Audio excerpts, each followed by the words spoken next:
Hello friends, welcome back to my channel. আজ আমি তোমাদের সাথে শেয়ার করব মিষ্টি দইয়ের রেসিপি। তো মিষ্টি দইটা বানানোর জন্য সবার প্রথমে আমরা দুধটাকে গরম করে ফুটিয়ে নেব। তার জন্য এখানে গ্যাসে একটি পাত্র গরম করে নিয়েছি।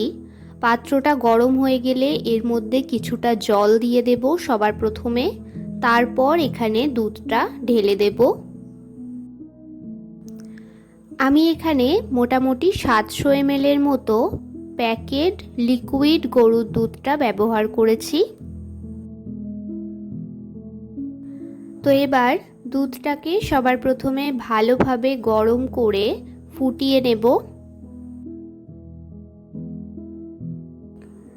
মনে রাখতে হবে, দই বানানোর ক্ষেত্রে দুধটা গরম করে ফোটানোর সময় কোনোভাবেই যেন দুধের ওপরে সর না পড়ে, সেটা একটু খেয়াল রাখতে হবে। সেই জন্য কিছুক্ষণ পর পর দুধটাকে নেড়ে দিতে হবে। তো দুধটা কিছুক্ষণ ফোটার পরে এর মধ্যে আমি পর্যাপ্ত পরিমাণে চিনি দিয়ে দিয়েছি। মিষ্টির পরিমাণটা তোমরা তোমাদের পছন্দ মতো ব্যবহার করো।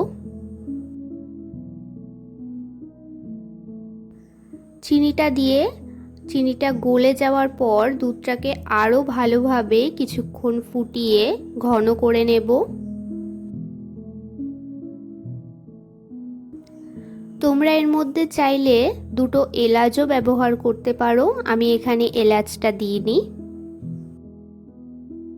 তো দুধটা এদিকে ফুটতে ফুটতে আমরা এখানে চিনির ক্যারামেলটা তৈরি করে নেব। তো চিনির ক্যারামেলটা বানানোর জন্য এখানে আমি 1 বাটির পরিমাণে চিনিটা নিয়ে নিয়েছি। ছোট বাটির 1 বাটি মাপে চিনি নিয়েছি এখানে। তো এর মধ্যে অল্প পরিমাণে জল দিয়ে ভালোভাবে এটাকে ক্যারামেল করে নেব। চিনিটার সাথে আমি অল্প পরিমাণে জল দিয়েছিলাম। তো এখানে চিনিটা ভালোভাবে জলের সাথে মিশে গলে গেছে। এবার আস্তে আস্তে এটা ফুটিয়ে ক্যারামেলটা তৈরি করে নেব।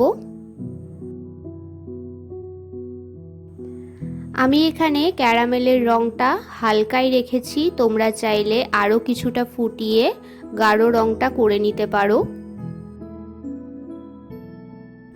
তো চিনির ক্যারামেলটা বেশ কিছুক্ষণ ফুটিয়ে নেওয়ার পর এর মধ্যে ফুটন্ত দুধের থেকে কিছুটা পরিমাণে দুধ এর মধ্যে অ্যাড করে দেব।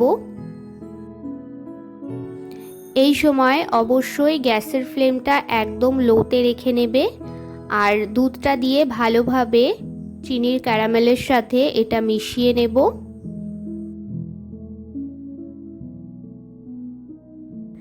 এবার এই ক্যারামেল মিশ্রিত দুধটাকে আমরা এই ফুটন্ত দুধের মধ্যে মিশিয়ে দেব। আমি এখানে 700 ml মতো দুধ নিয়েছিলাম, এটাকে ফুটিয়ে মোটামুটি 500 ml এর মতো ঘন করে নিয়েছি। এবার দুধটাকে ভালোভাবে নাড়াচাড়া করে মিশিয়ে ভালোভাবে আরও কিছুক্ষণ ফুটিয়ে নেব। আর এই পর্যায়ে তোমরা মিষ্টির পরিমাণটাও চেক করে নিতে পারো। তো বেশ কিছুক্ষণ ফুটিয়ে নেওয়ার পরে এখানে দুধের রংটার কিছুটা একটু হালকা লাল লাল ভাব চলে এসছে, মিষ্টি দইয়ে যেরকমটা হয়। তো এবার আমি দুধটাকে নামিয়ে একটু ঠান্ডা করে নেব।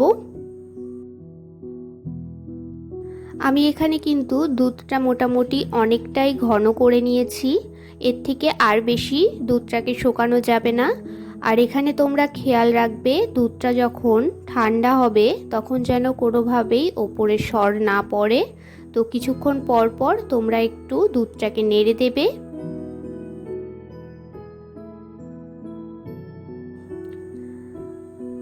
একদম ঈষৎ উষ্ণ গরম থাকবে এবং একটি আঙুল ডুবিয়ে রাখা যাবে, ঠিক ততটা পরিমাণেই দুধটাকে ঠান্ডা করে নেব।